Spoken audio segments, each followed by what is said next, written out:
Morning everyone.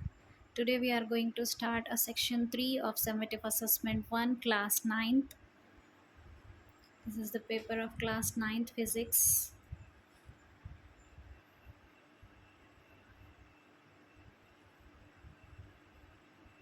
So hope you have understood well the section 1 and section 2, and hope you are able to organize the answers in a very best way. Your presentation is to be very nice so that you can score a good marks. So let's start the section 3. Section 3 have internal choice. From the three questions you have to attempt any two. There is a choice, you have to attempt any two, and these two questions carry 6 marks. 2 6 are 12. Now let's move to the question number 7th. What is the question number 7th? Aim of the experiment is determination of refracted ray tracking by glass slab. Write the materials required and the procedure. So this is an experimental question. For that you have to write the aim first, you have to write the materials required, you have to draw the diagram, and you have to write the procedure. At last you have to write the observations also. Now let's start the aim. What is the aim? Determination of ray tracking by a glass slab. Determination of a refracted ray by a glass slab. Which glass slab you are using here? You are using a rectangular glass slab.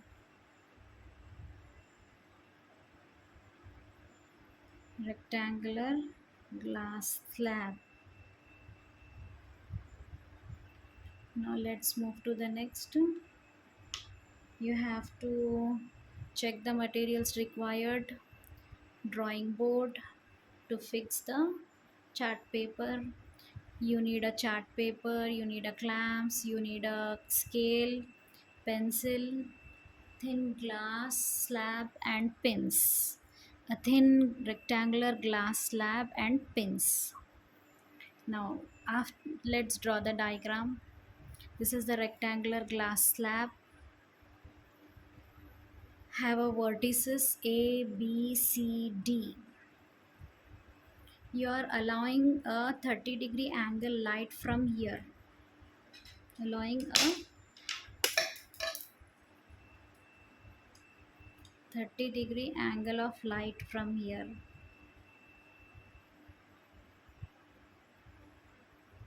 From a torch light, suppose, or from a one ray of light with a 30-degree angle. From here,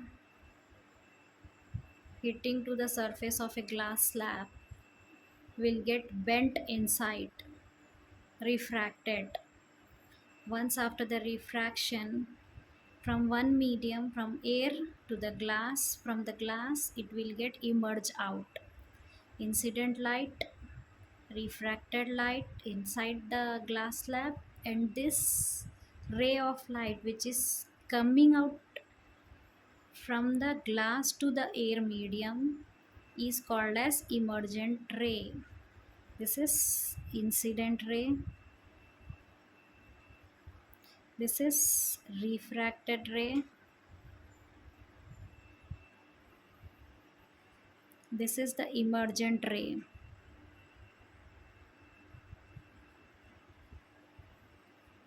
So from incident ray is from air medium 1 to medium 2 is glass,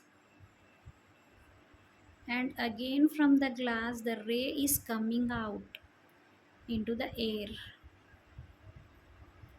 So this is the method to check the angle of incident and angle of emergent ray, angle of refraction also from the normal, and these two normals NO and ON, these two normals, when the ray get bent inside, at that time the two normals will form, the normal of incident NO and the normal of emergent ON, where these two are parallel.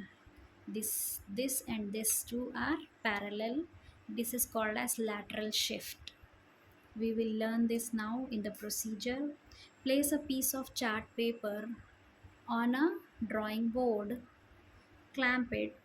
Place a glass slab in the middle of the paper. Draw a border line along the edges of the slab. By using a pencil, you will get a figure of rectangle. Name the vertices A, B, C, D to the corners of the rectangle. After taking a perpendicular of AB segment and the CD segment, fix two identical lines with pins making 30-degree angle with normal of the glass slab. Represent on emergent ray from 30-degree angle. Draw a perpendicular. Draw a perpendicular ON to CD, and this is called as angle of emergence. You will observe angle of refraction with bending of refraction ray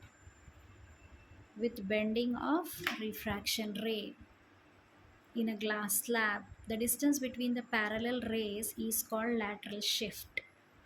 The distance between the parallel ray is called a lateral shift. Suppose this is a rectangular glass slab. You are allowing a light from here. This is called as incident ray, original ray.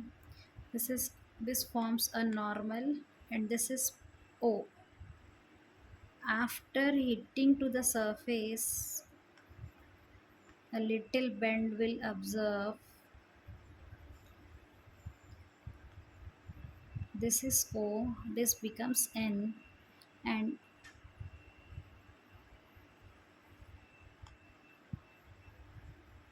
this is the refracted ray, this is the incident ray, and this is the emergent ray. So the angle of incidence is equals to angle of emergence, and this angle of refraction of ON is equals to angle of refraction of NO. This line and this line is parallel to each other. Is it not parallel, this O? So they both are parallel. This is called as lateral shift. By this activity, we have learned the angle of incidence and the angle of emergence. Traveling of light ray from air to glass, from the glass to air. Now let's move to the problem solving part of a question. This is the problem given. A bus is moving, the eighth question. A bus is moving with the initial velocity of 4 meters per second. After applying the brakes, its retardation is 0.5 meters per second square, and it stopped after 12 seconds. Find the initial velocity u and the distance traveled by the bus after applying the brakes. Find the final velocity and the distance traveled by the bus after applying the brakes.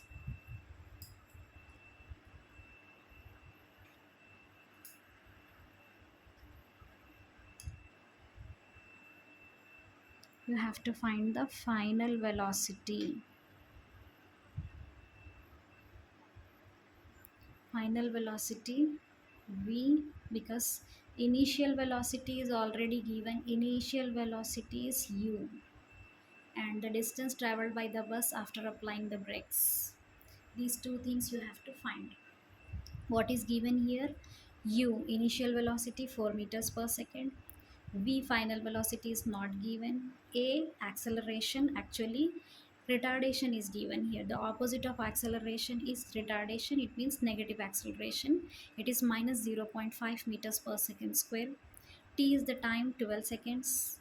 S is equals to distance traveled by the bus. S represents distance.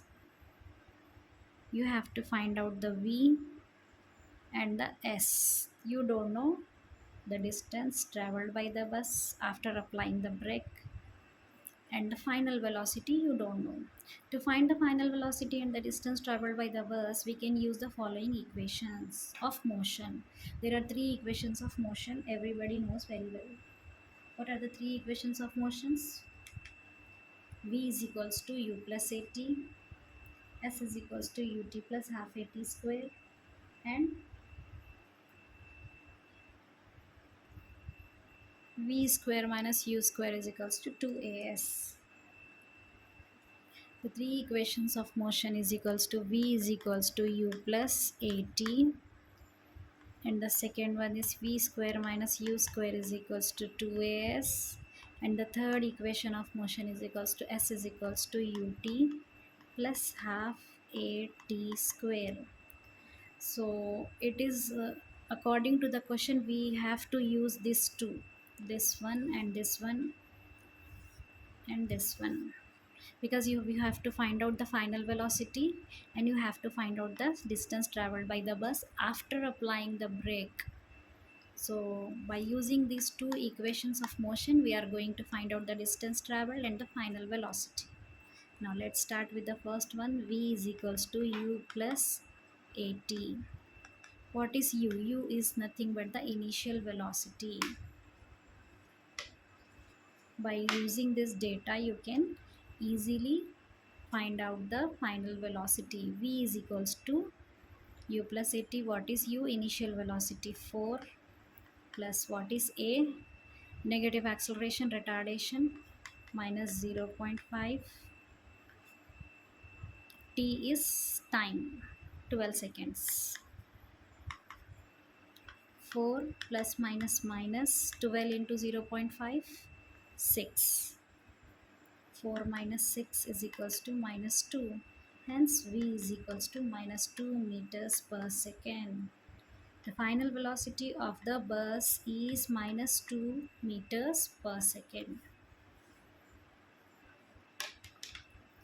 So V is equals to U plus AT. V is equals to U is 4 plus minus minus A 0.5. T is nothing but time taken by the bus after applying the brake. Now V is equals to 4 minus 6. V is equals to minus 2 meters per second. Now let's move to the distance traveled by the bus. How much? By using the equation of motion S is equals to ut plus half at square, we are going to solve the distance traveled. So the distance traveled you can find out by using a S is equals to ut plus half at square.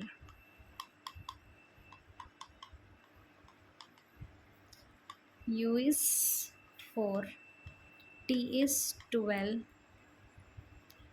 and plus same half. A is minus 0.5 minus 0.5, and 12 square. A is over 12 whole square. So 4 into 12, 48, plus half minus 0.5. 12 into 12 is 144. 12 into 12 is 144.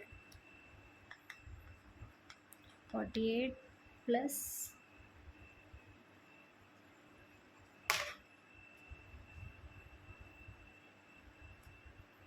plus minus minus plus minus minus half means 0.5 only into 0.5 into 144. 48 minus 0.5 into 0.5, it is 0.25. 0.25 into 144 is equals to 48 minus 36 is equals to 12 meters. S is equals to 12 meters. So after applying brakes, the final velocity of the bus is minus 2 meters per second v, and the distance traveled by the bus is 12 meters. Now let's move to the last question of the question paper. Express the types of inertia. What factors can decide the inertia of a body? Let's first define what is an inertia. Inertia, it is a property of matter that resists changes in its state of motion or rest. When the body is in rest, it has a inertia. When the body moves also, it has a inertia. It depends on the, it is a property of a matter. Let's see. So the inertia depends on the mass of the object. The car has more inertia than the bicycle. Example, it is. The car has more inertia than the bicycle because it has mass. Because of its mass. So inertia is of two types: static inertia, dynamic inertia. Static inertia is that inertia when the body is at rest. Dynamic inertia is that inertia when the body is in motion due to some changes and due to some effect. Let's see in detail about static and dynamic inertia. Static inertia, the object at rest will try to remain at rest until we apply an external force. Until or unless you don't apply any external force, the body will be at rest until we apply an external force. There will be no change in the position of the object. This is known as static inertia.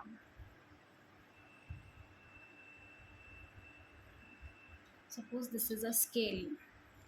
It is at rest. When I am applying an external force, then only it is moving. Until or unless you don't apply any external force, there will be no change in the position of the object. This is known as static inertia.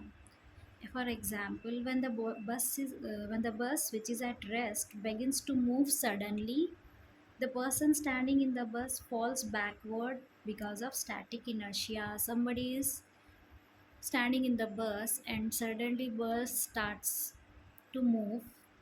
The person falls backward because of static inertia. He is in the static state.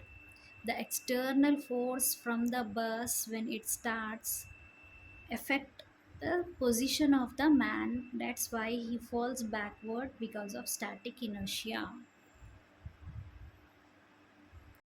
Now let's move to the dynamic inertia.